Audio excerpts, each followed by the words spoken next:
Bore da, croeso cynnes chi i roi bobl yma, yn braf iawn cael fy nhw gyda chi. Dwi'n bwcmer sbel, ond mae'n hyfryd cael chwmni chi a cyfle i ni i gyd addoli y bore yma. Ni'n gweddio bydd Duw yn bydyddio Emyr wrth fe'r arwen i bore yma a phnawn yma, a fydd yn bydyddio ni hefyd wrth ni gyd addoli. Mae nifer o goeddiadau. Mae cwrdd-gweddi nos Fawrth am 7:45 fan hyn, ac yna bore dydd Mercher mae Panda Sgwrs yma gychwyn yn hir Ian Williams am 9:30. Cofiwch mae ni bore dydd Mercher. Mae'r clybiau plant wedi arwacher yn hyfryd, cael gweld y plant yn y clybiau noswener, a bydd y clybiau eto noswener hyn sy'n dod. Y plant lleia am 6 ac yna plant hyn am 7. Ac yna Sadwrn nesaf mae brecwast merched yn y bore. Ac yna, os chi'n cofio Emyr, wedi sôn am hyn mewn e-bost yn barod. Mae yna griw Americanwyr o Oklahoma yn ymweld a Chymru. Mae wedi bod yma o'r blaen, falle bod chi'n cofio. Mae Emyr a Catrin wedi bod draw at nhw hefyd am gyfnod.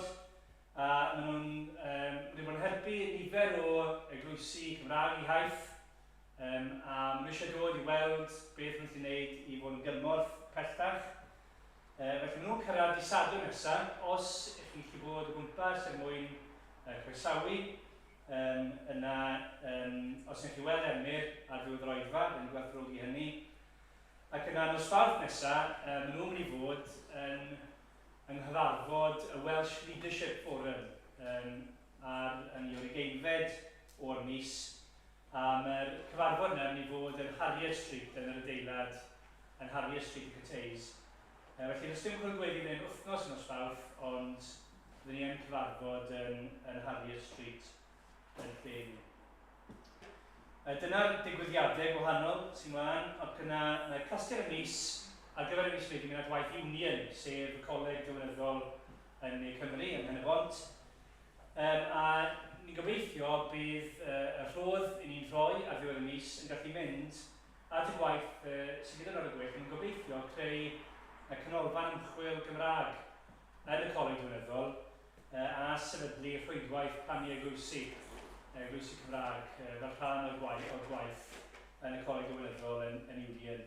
Ac felly, y gobaith yw bod yn casgliad ni gallu mynd at y gwaith hwnnw. Dyna'r coeddiadau, eto, os chi'n cofio rhywbeth, nhw wedi bod ar y sgrin, ar y sgrin. Ond gadewch ni ddechrau'r oedfa yn iawn trwy droi at Dduw mewn blwyddyn.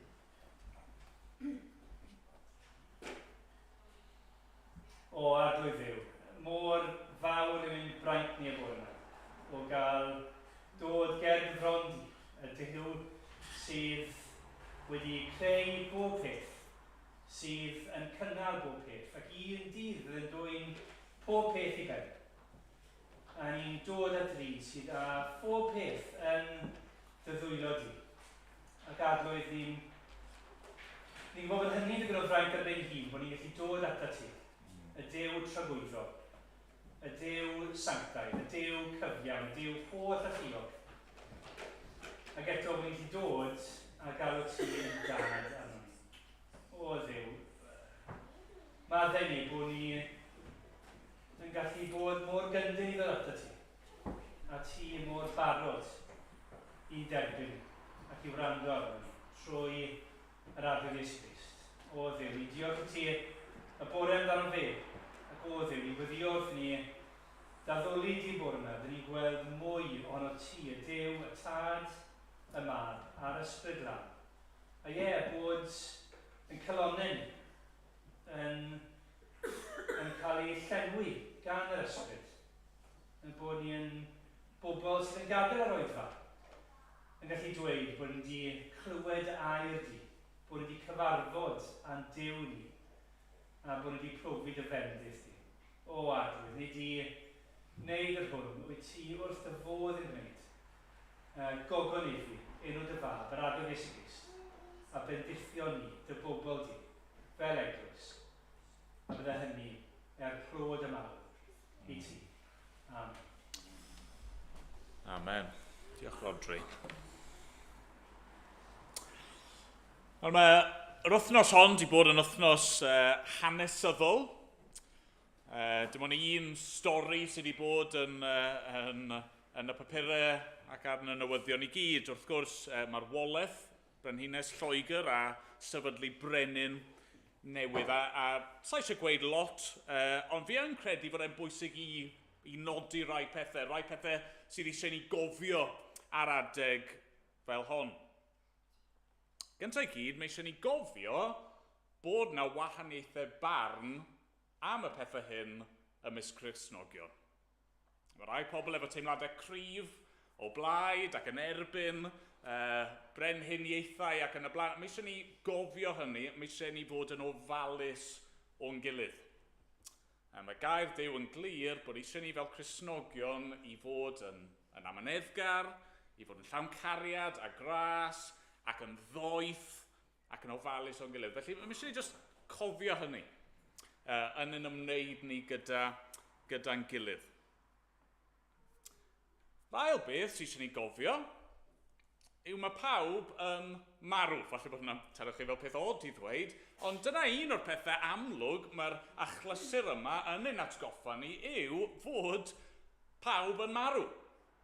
Ys dim ots os ych chi yn frenin neu'n frenhines ac yn gyfoethog ac yn bwerus, un dydd mae bywyd yn mynd i ddod i ben. Mae llyfr Daniel yn dweud wrthyn ni yn dydy, nathon ni edrych arno fe ddim mor hir a hynny nôl, mae Duw sydd yn newid amserau a thymhorau, fe sydd yn diorseddu brenhinoedd ac yn eu hadfer nhw. Mae Duw yn reoli dros y cwbl ac dim os pwy i ni, un dydd ni'n mynd i wynebu fe. A felly beth bynnag yw eich barn chi am brenhinoedd a brenhinesau, un peth ni'n gallu cofio o'r wythnos yma yw bod ni, un dydd, yn mynd i farw. Ni'n mynd i wynebu'r arglwydd.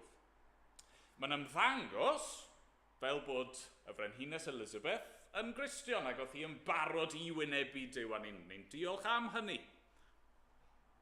A mae eisiau ni fod yn barod i wynebu hefyd. Ac yna'n drydydd, mae'n bwysig bod ni'n cofio gweddio.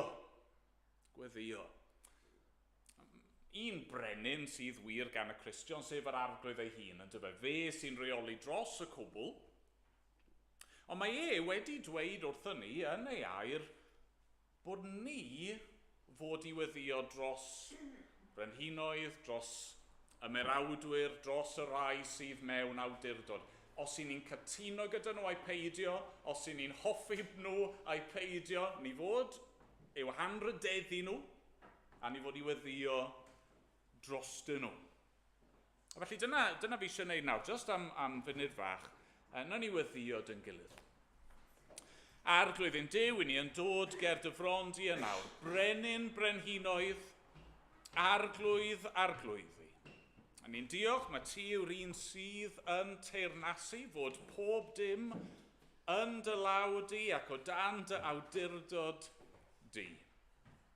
Ni yn gofyn nawr arglwydd arna ti fod gyda ni, fel gwlad yma yng Nghymru ac ni'n gweddio dros ynysoedd Prydain.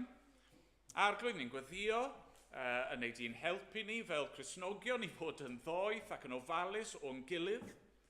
Ni'n gweddio wneud i'n helpu ni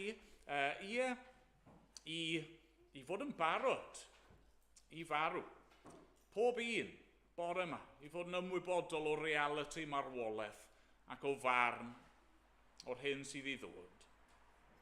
A dad ni yn gweddio nawr dros y brenin newydd ac arglwydd ni yn gweddio dros bob un sydd yn rheoli, pob un sydd ag awdurdod. A ni'n gweddio arglwydd y bydden nhw yn gyntaf i gyd yn cael eu hachub. Yn dod i weld eu hangen nhw ac yn dod i gredu yn o ti. Ni'n gweddio wneud eu harwain nhw i ymddwyn yn ddoeth ac yn gyfiawn ac i ddefnyddio pa bynnag bwer neu grym roedd ti wedi roi iddyn nhw dros dro. Arglwydd ni'n gweddio bydden nhw'n defnyddio hynny daioni ac lles. Ac arglwydd yn y pen draw dy ogoniant di. O arglwydd ein Duw, derbyn ni nawr felly, a bydd gyda ni, weddill yr oed fa hon. Amen bod ni'n dod yn enw i ein brenin mawr, yr arglwydd Iesu Grist. Amen. Amen. Ganwn ni emynd yn gilydd. Ni'n mynd i ganu rhif 360 yn y llyfr yma. Ai am fy meiau i, dioddefodd Iesu mawr. Pan ddaeth yng ngrym ei gariad ef o entrych nef i lawr. Cyflawnau'r gyfraith bir, cyfiawnder gafodd iawn. A'r ddyled fawr cymaint oedd, a dalodd ef yn llawn. Ac ymlaen, nhw'n ni sefyll i ganu.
Ni'n mynd i ddarllen o air Duw, ac ni'n troi bore yma i Mathew pennod 5.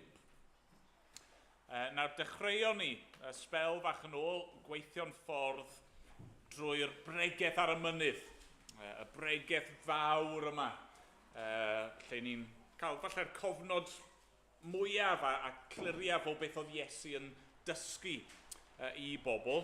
Ni wedi cael bach o seibiant, bach o doriad dros yr haf, ond ni'n mynd i ailgydio ynddo fe nawr bore yma, ac os Duw a'i mynd dros yr wythnosau nesaf. Felly, ni wedi cyrraedd Mathew 5 ag adnod 17, a ni yn mynd i fod yn canolbwyntio ar adnod 17 i 20, ond gan bod e'n sbel ers i ni ddarllen gyda'n gilydd, na i ddarllen o ddechrau'r bennod, iawn? Felly Mathew 5 a dechrau yn yr adnod gyntaf. Dyma air ein Duw ni.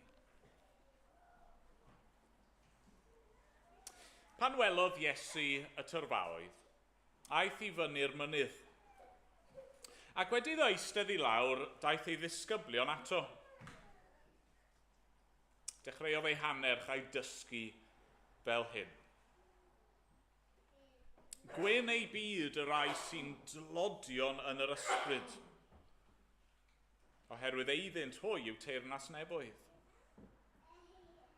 Gwyn ei byd y rai sy'n galaru, oherwydd cant hwy ei cysuro. Gwyn ei byd y rai addfwy, oherwydd cant hwy etifeddu'r ddeiar. Gwyn ei byd y rai sy'n newynu a sychedu am gyfiawnder, oherwydd cant hwy ei digon. Gwyn ei byd y rai tregarog, oherwydd cant hwy dderbyn tregaredd. Gwyn ei byd y rai pur ei calon, oherwydd cant hwy weld Duw. Gwyn ei byd y tangnefeddwyr, oherwydd cant hwy ei galw yn blant i Dduw. Gwyn ei byd y rai a erludiwyd yn achos cyfiawnder, oherwydd eiddynt hwy yw teyrnas nefoedd. Gwyn eich byd pan fydd pobl yn eich gwaradwyddo a'ch erlyd, ac yn dweud pob math o ddrygair celwyddog yn eich erbyn o'm hachos i. Llawenhewch a gorfoleddwch, oherwydd mae'ch gwobr yn fawr yn y nefoedd. Felly'n wir yr erludiwyd y proffwydi oedd o'ch blaen chwi. Chwi yw halen y ddeiar. Ond os cyll yr halen ei flas, a pha beth yr helltir ef? Nid yw'n dda i ddim bellach, ond yw lichio allan a'i sathru dan draed. Chwi yw goleuni'r byd. Ni ellir cuddio dinas a osodir ar fryn, ac nid oes neb yn goleuo canwyll ac yn ei roi dan lestr, ond yn hytrach ar gan hwyllbren, a bydd yn rhoi golau i bawb sydd yn y tŷ. Felly boed eich goleuni chwythau lewyrchu gerbron eraill, mwyn iddynt weld eich gweithredoedd da chwi a gogoneddu eich tad yr hwn sydd yn y nefoedd. Peidiwch â thybio i mi ddod i ddileu'r gyfraith na'r proffwydi. Ni ddeithim i ddileu, ond i gyflawni. Ond wir, rwy'n dweud wrthych, hyd nes i nef a deiar ddarfod, ni dderfydd yr un llythyren na'r un manylun lleiaf o'r gyfraith nes i'r cwbl ddigwydd. Am hynny, pwy bynnag fydd yn dyrymu un o'r gorchmynion lleiaf hyn ac yn dysgu i eraill wneud felly, gelwyr ef yn lleiaf yn heyrnas nefoedd. Ond pwy bynnag ai ceidw ac ai dysgu eraill, gelwyr hwnnw'n fawr yn heyrnas nefoedd. Rwy'n dweud wrthych, oni fydd eich cyfiawnder chwi yn rhagori llawer ar eiddo'r ysgrifenyddion a'r Phariseaid, nid ewch byth i mewn i deyrnas nefoedd. Amen. Amen. Diolch i Dduw am ei air i ni. Ganwn ni emynd yn gilydd nesaf. Ni'n mynd i ganu eto o'r llyfr ymyne o rif 177.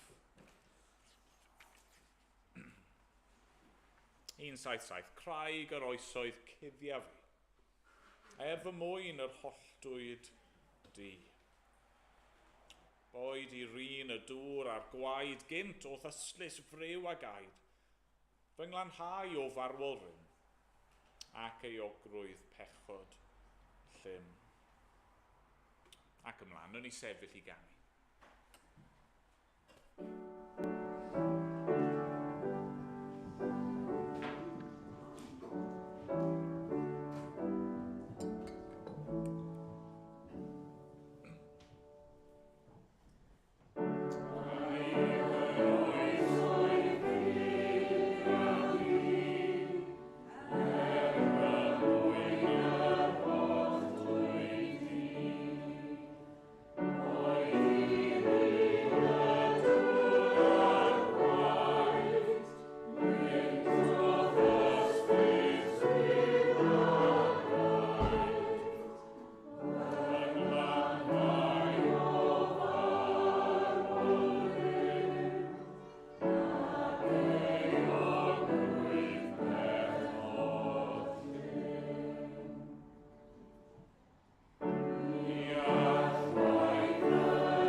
blant, fi'n siŵr bod y mwyafrif ohonoch chi wedi clywed wythnos yma bod Brenhines Lloegr di marw a mae yna frenin newydd. Iawn?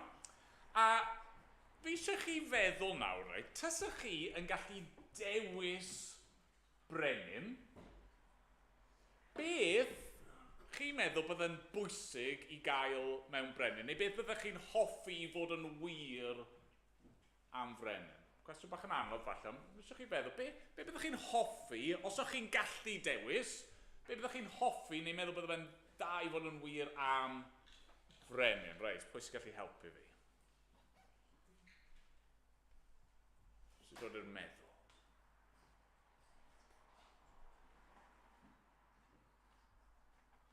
Pawb yn weriniaethwyr yma. Beth chi'n meddwl blant? Come on. O, fi'n gwybod, byddai'n gas, efe? Brenin cas, byddai'n answer... Na, da iawn Brychan, ti'n siglo dy ben. Na, so, na ni weid, byddai'n dda, byddai'n rhywun da, ie? Yeah? Bydd nhw'n garedig. Bydda hwnna'n yn beth pwysig, byddwn ni'n hoffi fod yn wir, ond bydda fe, beth arall byddai'n dda i fod yn wir am frenin? Ie? Yeah? Cryf! So ie, bydd hwnna'n dda bod yna frenin cryf sydd yn gallu edrych ar ôl pobl. Ie, yn gallu amddiffyn pobl rhag peryglon, rhag pethau drwg, pethau sydd ddim yn dda. Bydd hwnna'n beth da. Merain? Mae hwnna'n ateb gwych, bod nhw'n caru pawb. Bod nhw'n meddwl nid jyst amdano nhw eu hunan, ond am y bobl sydd o danyn nhw. Bod nhw'n caru. Mae hwnna'n gred. Cai, beth sy'n mewn? OK, da iawn, rhoi annibyniaeth i bobl. Wel, OK, na ni ddod nôl i hynna falle ar ôl yr oedfa, dros baned, ie? Be arall? Be arall? Bod nhw'n dda, bod nhw'n gryf, bod nhw'n caru. Bod nhw'n garedig i bobl. Ti'n iawn, ie, mae hwnna'n beth da. Bod nhw ddim jyst yn cadw y cyfoeth i gyd iddyn nhw eu hunan, ond bod nhw'n rhoi. Bod nhw'n darparu, bod nhw'n edrych ar ôl y bobl sydd o dan nhw, ie? Rhywbeth arall yn dod i'r meddwl? Beth am bod nhw'n ddoeth? Bod nhw'n gwneud penderfyniadau da, pethau cywir. Fi'n siŵr, reit, fi'n siŵr os ych chi yn meddwl chydig bach, byddwn yna lot o bethau'n dod i'r meddwl. Be byddwn ni'n hoffi i fod yn wir mewn brenin? A chi'n meddwl be? Mae'r pethau yna i gyd yn wir am Iesu. Mae yna frenin fel yna ar gael i ni. Brenin sydd yn dda. Mae'n fwy na da, mae'n berffaith ym mhob ffordd. Mae'n gryf, mae'n gallu achub ni rhag ein pechod ni, mae'n gallu achub ni rhag marwolaeth, mae'n gallu rhoi bywyd i ni, mae'n dda, mae'n caru ni, mae'n rhoi popeth ni angen i ni, mae'n ddoeth, mae'n wych, does na neb yn debyg iddo fe. Mae'n rhoi annibyniaeth i ni, mae'n rhoi ryddid i ni hyd yn oed. Dod â ni yn rhydd o'n caethiwed ni ac yn dod â ni i fywyd ynddo fe. Dyma y brenin sy'n cael ei gynnig i ni bore yma, okay? A dyma'r brenin ni'n mynd i weddio arno fe nawr, okay? Ni'n mynd i droi at Duw mewn gweddi. O arglwydd ein Duw, i ni yn diolch i ti am y brenin Iesu. Yr un yna oedd wedi caru ei bobl gymaint. Nes i bod yn barod i adael ei orsedd, gadael ei ogoniant a dod i'n byd ni. Ie, ni'n diolch fod gennym ni frenin sydd yn caru ei bobl ddigon i farw drostyn nhw. Ni'n diolch bod gennym ni frenin sydd yn rhoi pob dim i ni angen i ni. Ni'n diolch bod gennym ni frenin sydd wedi concro pob gelyn ac ie sydd yn gallu'n cadw ni yn saff am dragwyddoldeb. I ni'n diolch fod gennym ni frenin gostyngedig oedd yn barod i ddod a golchi traed i ddisgyblion a roi ei fywyd yn ein lle ni. O, diolch bod gennym ni frenin doeth sydd yn gwybod yn well na ni. Brenin sydd yn gallu'n harwain ni. O, diolch amdano fe. Ac Arglwydd, wrthyn ni ddod bore yma at y bregaeth ar y mynydd, wrthyn ni wrando ar llais y brenin Iesu. Ni'n gofyn Arglwydd, wneud i'n helpu ni nawr, wneud i siarad â ni. Wrthyn ni feddwl am rai pethau sydd falle yn newydd i ni, pethau falle ni ddim cweit yn deall, wrth darllen nhw y tro cyntaf, helpa ni i glywed llais y brenin. Helpa ni i ymostwng, i blygu lawr o flaen y brenin. Dad, ni'n gwybod bod yn byd ni, yn cymdeithas ni, yn suspicious iawn o pwer ac awdurdod, ond diolch bod gennym ni frenin fan hyn sydd yn deilwng, sydd yn heiddi bod ar ei orsedd, a brenin sydd yn heiddi ein cariad ni. A felly helpa ni Arglwydd i ddod nawr ac i blygu ger bron yr Arglwydd Iesu Grist. Gwrando ar ei lais e, roi'n bywyd ni iddo fe. O, Arglwydd yn Duw, ni'n diolch i ti am y gobaith sydd gennym ni yn y brenin Iesu. Dad, ni'n gwybod fod wythnos yma wedi bod yn anodd i rai yn ein plith ni. Pryderon am deulu a salwch, ac Arglwydd ni'n gwybod bod yna rai wedi bod yn mynd nôl i'r gwaith a plant yn dechrau yn yr ysgol ac ar gyfnodau newydd falle yn yr ysgol. A Arglwydd, ni'n diolch i ti, dy fod ti gyda ni. Beth bynnag ni'n gwynebu, roedd ti gyda ni. Does ti ddim yn frenin pell i ffwrdd, ond roedd ti wedi dod yn agos gyda dy bobl. Ni'n diolch am hyn. Arglwydd ein Duw, ni'n gofyn nawr arna ti fod gyda ni. Bydd gyda ni wrth i ni wrando ar dy air di nawr, bydd gyda ni ar ôl yr oedfa, wrth i ni gael cymdeithas gyda'n gilydd, ac wrth i ni gael cyfle yn yr ysgol Sul i glywed mwy. Arglwydd, rod y fendith di ar y diwrnod yma, os sgweli di fod yn dda. Amen bod ni'n dod yn enw ac yn heiddiant yr Arglwydd Iesu Grist. Amen. Amen. Ganon ni eto yn gilydd. Ni'n mynd i ganu rhif 9 yn yr atodiad.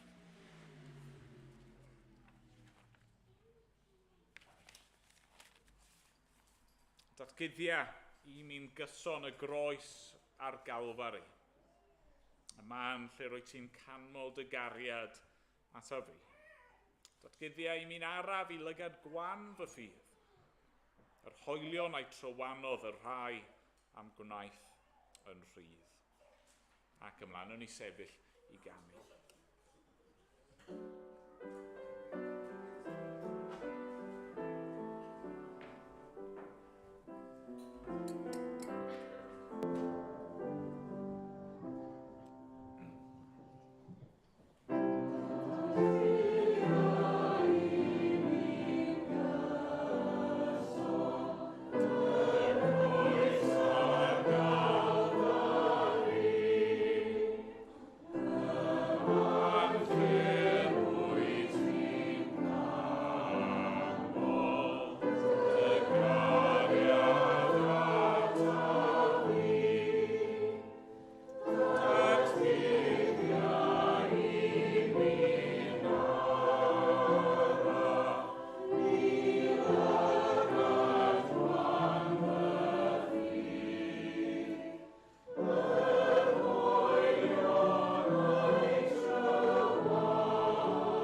trowch gyda fi Matthew, pennod 5 te. Ac fel wedes i ni'n ailgydio nawr yn y bregaeth ar y mynydd. Ac mor belled, felly bod rai o'ch chi'n cofio neu ni wedi darllen gyda'n gilydd, mor belled mae Iesu wedi dechrau'r bregaeth trwy ddisgrifio y math o berson fydd yn etifeddu teyrnas nefoedd. Y math o berson sydd yn mynd i gael gweld Duw. Y math o berson sy'n mynd i allu cael ei galw'n blentyn i Dduw. Y math o berson sydd yn wynfydedig, yn blessed, danfendydd Duw. Ac y gwir yw, dyw'r hyn mae Iesu'n ei ddweud, falle ddim beth byddwn ni wedi ddisgwyl. Ac yn sicr, dwi ddim beth byddai'r gwrandawyr cyntaf yna wedi ddisgwyl. Bydden nhw wedi disgwyl falle Iesu'n dweud, gwyn eich byd chi os chi'n cadw holl ofynion Duw. Gwyn eich byd chi os ydych chi yn gyfiawn. Gwyn eich byd chi os ydych chi yn ddibechod. Gwyn eich byd chi os ydych chi yn berffaith. Dyna'r ffordd i brofi bendith Duw trwy eich gweithredoedd chi eich hunan. Ond nid dyna mae Iesu wedi gweud o gwbl, efe. A bron a bod y gwrthwyneb mae Iesu wedi gweud. Mae Iesu wedi gweud, gwyn eich byd pan ych chi'n sylweddoli eich angen chi. Gwyn eich byd pan ych chi wedi dechrau galaru am eich pechod. Gwyn eich byd pan ych chi wedi sylweddoli chi ddim yn gyfiawn a chi'n sychedu ac yn newynu am gyfiawnder. Gwyn eich byd chi pan ych chi wedi gweld bod chi angen cael eich achub a wedi credu yn Duw a wedi dechrau ei ddilyn o ddifri. A felly chi bron yn gallu dychmygu rai oedd yno yn gwrando ar Iesu fan hyn, yn meddwl yw hynna, wel, mae Iesu'n dweud rhywbeth newydd fan hyn. Siwr mae be mae Iesu'n dweud fan hyn yn cysylltu, yn ffitio i fewn gyda'r Hen Testament, gyda popeth sydd wedi cael ei sgwennu yn y gyfraith ac yn y proffwydi. A felly dyna lle mae Iesu'n troi nawr, yn yr adran nesaf yma. Mae'n siarad ychydig yn helpu ni ddeall ychydig yn well beth oedd rôl yr Hen Testament, beth oedd pwrpas y gyfraith a gorchmynion Duw. A mewn ffordd, be mae Iesu'n dweud yw bod e ddim wedi dod i newid popeth mewn un ystyr. Be mae wedi dod i wneud yw cyflawni y cwbl. Chywa, be sy'n dod yn amlwg wrth i ni ddarllen y Testament Newydd yw fod pobl Israel, yr Iddewon, ond nhw wedi bod yn camddefnyddio y gyfraith. Ond nhw wedi troi yr Hen Testament, cyfraith Duw a yr hyn oedd y proffwydi'n gweud, ond nhw wedi troi hynny mewn i ryw fath o checklist. Pethau oedd rhaid iddyn nhw wneud, pethau oedd rhaid iddyn nhw cyflawni mwyn cyfiawnhau eu hunan, mwyn gwneud eu hunan yn iawn gerbron Duw. Ond chweld, o'n nhw wedi anghofio eu hanes eu hunan. O'n nhw wedi anghofio trefn iachawdwriaeth. O'n nhw wedi anghofio, beth sy'n dod gyntaf yw bod Duw yn achub. Be sy'n dod gyntaf yw ymddiried yn Duw, ac yna dilyn y gyfraith. Be oedd wedi dod gyntaf ym mhrofiad Abraham, tad y ffydd?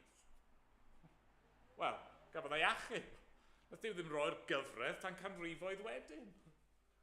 Beth oedd wedi dod gyntaf ym mhrofiad yr Israeliad yn hanes yr Exodus? Nath Duw ddweud, os ych chi'n ddigon ifydd na i ddod â chi allan o'r aifft, ddim o gwbl. Mae'n ei hachub nhw trwy ras. Mae'n ei hachub nhw trwy ffydd. Ac yna mae'n dod â nhw allan ac yn rhoi cyfraith iddyn nhw i'w ddilyn. Ffordd, patrwm i'w fyw fel ei bobl arbennig Mae eisiau ni gofio'r drefn yna, mae eisiau ni gadw y drefn yna yn ein meddyliau ni. Felly, be mae Iesu yn dysgu ni fan hyn am y gyfraith? Wel, 3 peth.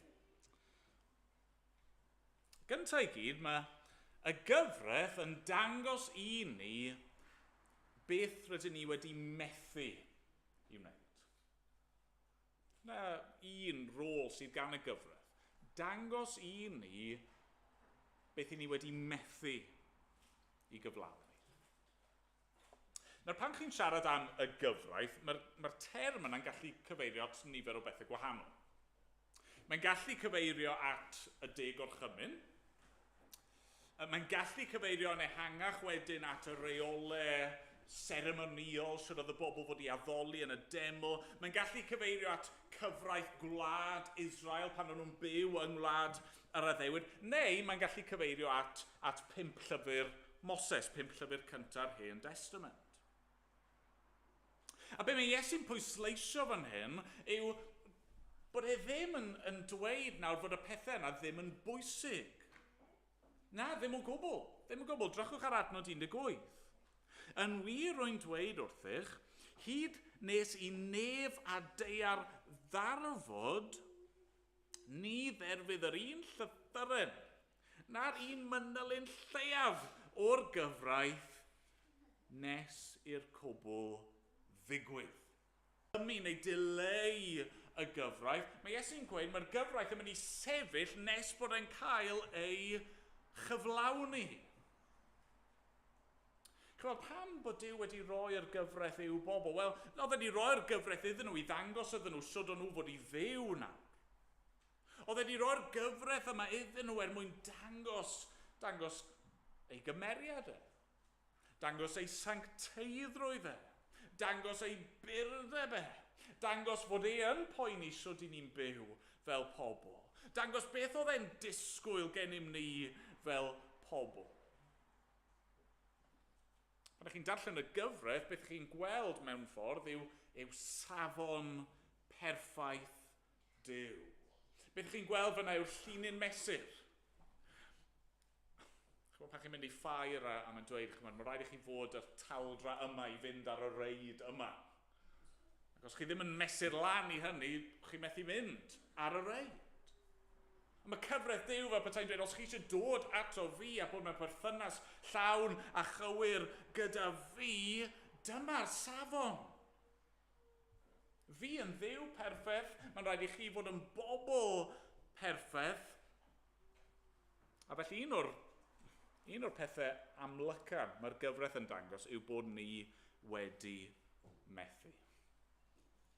Chi'n mynd nôl a chi'n darllen trwy yr Hen Testament, trwy'r gyfraith a'r proffwyd i beth ych chi'n gweld dro ar ôl tro yw pobl Israel yn methu. Ac yn methu. Ac yn methu. A mae Duw yn drigarog wrthyn nhw, a mae'n raslon ac mae'n gweithredu mwyn dod â nhw yn ôl ato fe, ac yna maen nhw'n methu. A maen nhw'n crwydro. A mae Duw yn dod â nhw nôl ato fe, a wedyn maen nhw'n methu. Eto ac eto ac eto. Mae'r gyfraith yna mwyn dangos i ni, yn gyntaf i gyd, ein methiant ni. Mae'r Beibl yn dangos, neu'n defnyddio rai darluniau i helpu ni ddeall hyn. Nathon ni weld un yn yr wythnos diwethaf yn dod, y syniad yma o ddrych. Bod gair Duw, cyfraith Duw, mae fel drych. Be mae drych yn dangos i chi? Wel, chi eich hun. Mae'n dangos eich cyflwr chi. Mae'n helpu chi weld eich reality chi. Bod chi ddim falle cweit fel o'ch chi'n gobeithio bod chi'n edrych, ond bod angen newid rhywbeth am y ffordd i chi'n edrych. A mae yna ddarluniau eraill yn cael ei defnyddio. Mae gair Duw a cyfraith Duw yn cael ei ddisgrifio fel goleuni. Fel lamp. Iesu'n defnyddio darlun tebyg am ei bobl efo hyn yn disgleirio, ond mae gair Duw fel lamp yn llewyrchu yn y tywyllwch. Pan chi yn y tywyllwch, chi ddim yn gwybod beth yw'ch sefyllfa chi. Pan chi yn y tywyllwch, chi ddim yn sylweddoli mor frwnt ydych chi. Yn y tywyllwch, chi'n gallu cuddio, ond yna mae'r goleuni'n dod, a mae popeth yn dod i'r amlwg, a dyma mae'r gyfraith yn neud. Ar ben yn hun, falle ni'n gallu perswadio'n hun yn fi ddim mor wael â hynny. Fi'n reit da gweud y gwir, ond yna ni'n darllen cyfraith Duw, a ni'n dod i weld, na, fi'n bechadur. darlun arall sy'n cael ei ddefnyddio yw i ddweud bod y gyfraith fel ysgolfeistr, fel schoolmaster, fel un oedd yn gyfrifol nid jyst am hyfforddi y plant, ond hefyd i'w harwain nhw, i fynd â nhw i'r man dysgu. A dyna yw rôl y gyfraith. Mae'n dysgu ni. Mae'n dysgu ni am Dduw, mae'n dysgu ni amdano ni'n hunan, a mae fod i'n harwain ni rhywle, i fynd â ni rhywle, mynd â ni lle wel at yr arglwydd Iesu Grist. Mae'r gyfraith yn y lle cyntaf yn dangos ein hangen ni, ein methiant ni. Ni ddim fod i ddarllen y gyfraith a'r proffwydi a meddwl, ie, tic, tic, tic, fi di llwyddo, fi'n gallu bod yn iawn gyda Duw, be ni fod i wneud yw darllen y gyfraith a dweud, gwae fi, fi wedi methu. Fi'n ddim yn heiddi nesau at Dduw, y cwbl i fi'n heiddi yw iddo fe fy ngwrthod i am cosbi i am y ffordd rwy wedi byw. Y peth gyntaf. Mae Iesu'n mewn ffordd yn dweud hyn yn dydi yn adnod 20. Ond i fydd eich cyfiawnder chwi'n ragori llawer ar eiddo'r ysgrifenyddion a'r Phariseied, nid ewch byth i mewn i deyrnas newydd. Mae Iesu'n gweud rhywbeth bron a bod yn ridiculous fyna, achos y bobl mwyaf parchus yn y gymdeithas yna, y bobl oedd mwyaf cyfiawn yng ngolwg y gymdeithas yna, oedd yr ysgrifenyddion a'r Phariseied, ac mae Iesu'n dweud, dyw hyn o'r hynny ddim yn ddigon da. Sy'n os pa mor galed chi'n trio, sy'n os pa mor barchus chi'n trio bod, chi'n methu. Chi'n methu cyrraedd safon Duw. Ond yna mae hynny'n dod â ni at ail. Rôl y gyfraith. Neu'r ail beth mae Iesu'n dysgu ni am y gyfraith fan hyn, sef fod wedi dod i gyflawni'r gyfraith yn ein lle ni. Mae Crist yn cyflawni y gyfraith yn ein lle ni. Mae yna lot o bethau fi methu gwneud.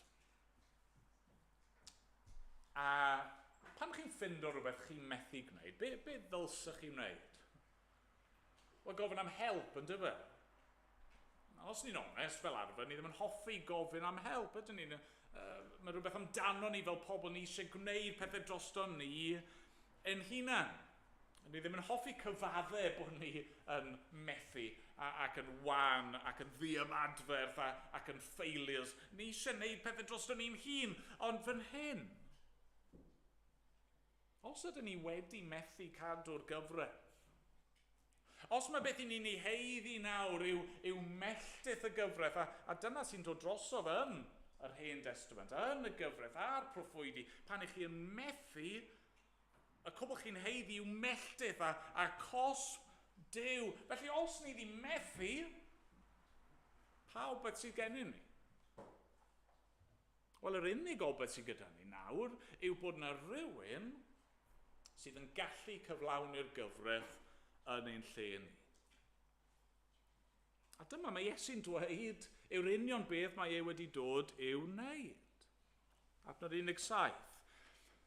Peidiwch â thybio i mi ddod i ddileu'r gyfraith na'r proffwydi, ni ddeithim i ddileu, ond i gyflawni.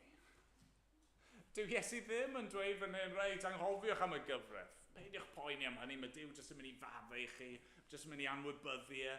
Na, sa'i di dod i ddileu, ond i gyflawni. Mae'r arglwydd Iesu Grist wedi dod i gyflawni yr Hen Testament, i gyflawni y proffwydoliaethau, i gyflawni y cysgodion yna i gyd oedd yn pwyntio ymlaen ato fe, ond mae e hefyd wedi dod i gyflawni y gyfraith. I gadw'r gyfraith yn berffaith, yn gyfan gwbl. Mae wedi dod i'n cynrychioli ni. Mae wedi dod i gwneud y gwaith holl bwysig yna ar ein rhan ni.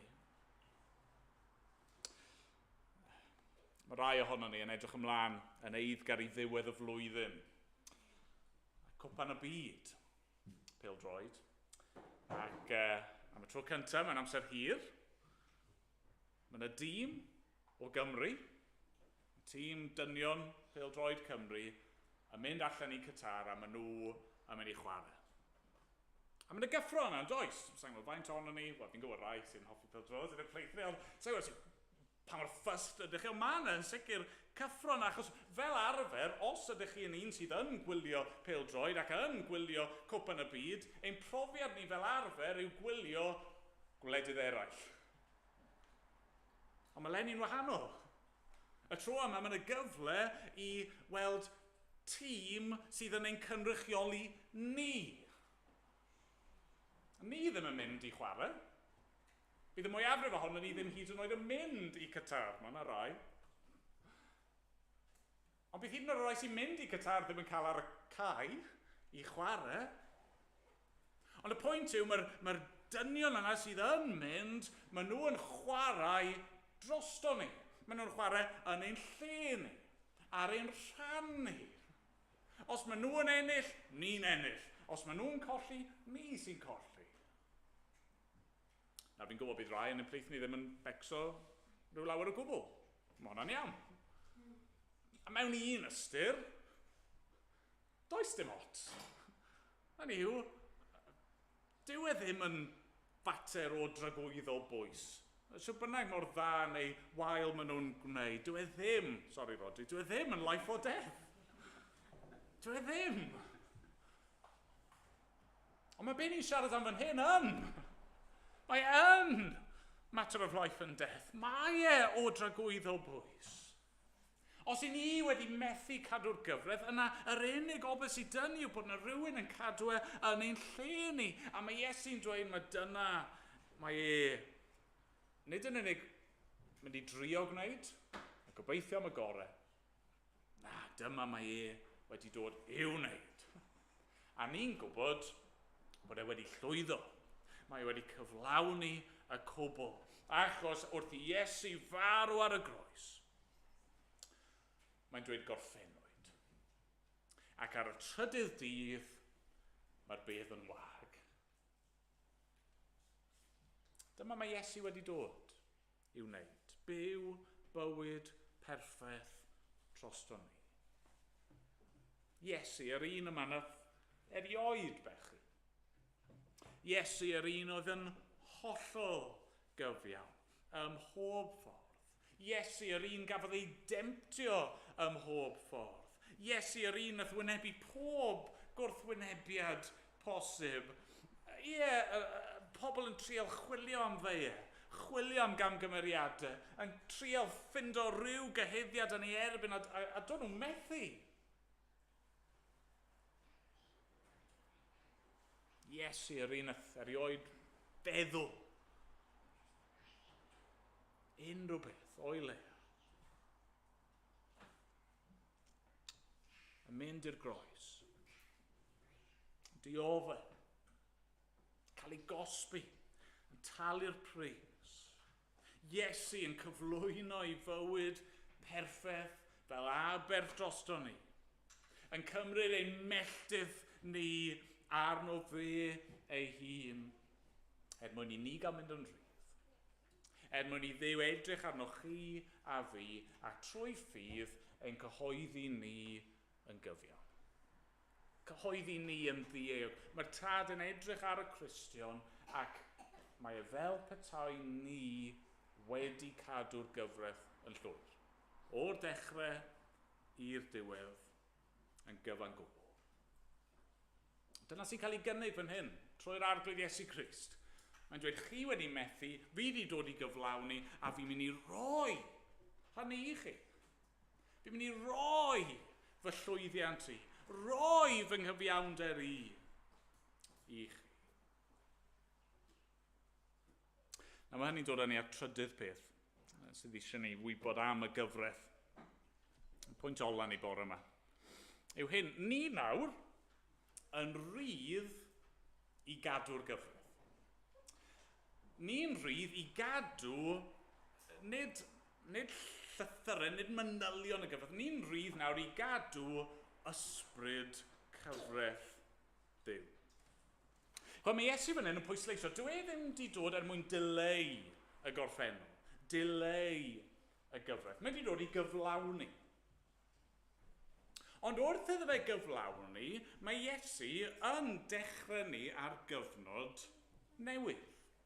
Cyfnod y cyfamod newydd, y testament newydd.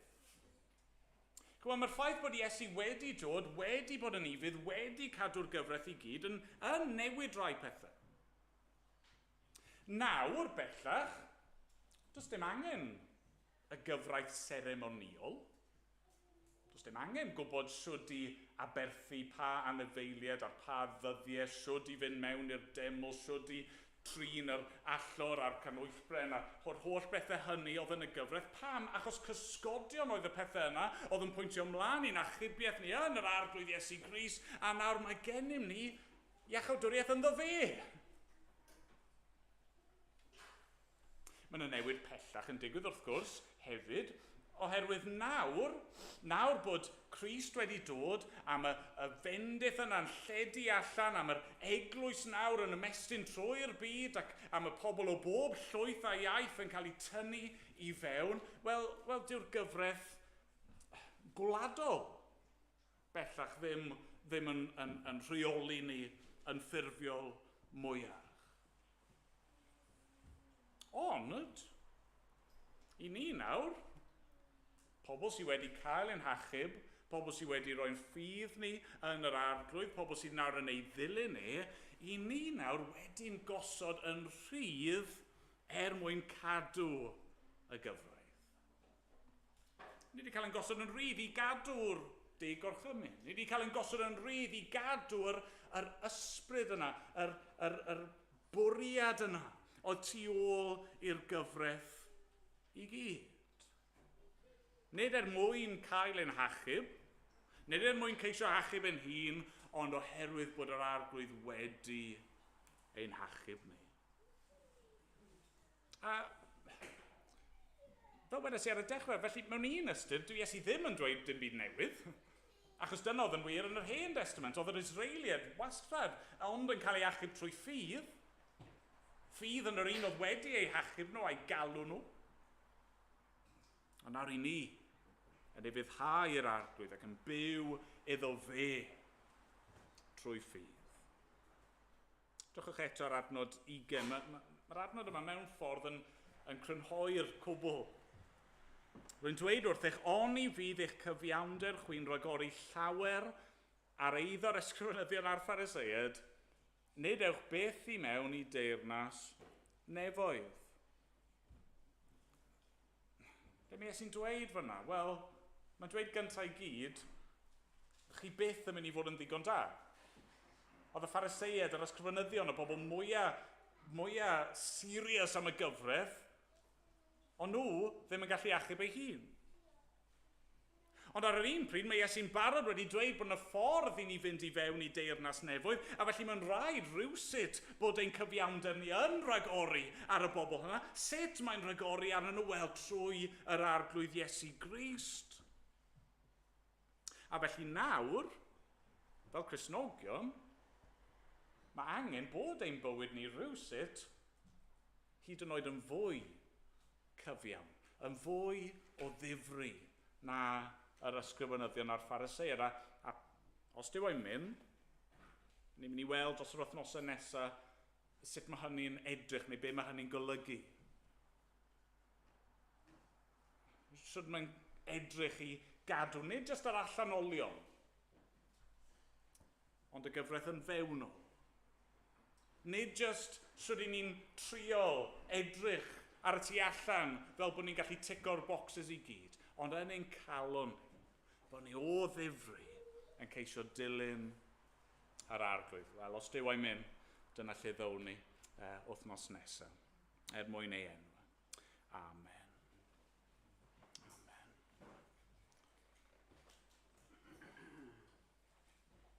Ganwn ni emyn arall wrth i ni orffen. Ganwn ni rhif 23 yn yr atodiad.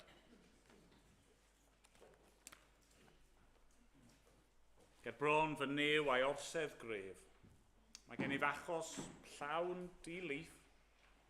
Yr archoffeiriad mawr yw ef sy'n byw I eiriol trosodd byth. Ac ymlaen, o'n I sefyll I ganu.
Arglwydd yn Duw, I ni wedi meddwl am bethau mawr ac mewn un ystyr pethau sy'n gallu bod yn ddigon cymhleth, yn meddwl am dy gyfraith di, am perthynas ni fel Cristnogion gyda'r Hen Testament.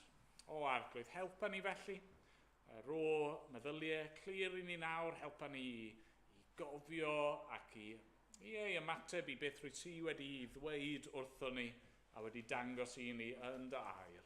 Dad, I ni'n dod gan gyffesu ein pechod ni, I ni'n dod gan ymddiried yn llwyr ac yn unig yn yr arglwydd Iesu Grist a'i ddyddod e.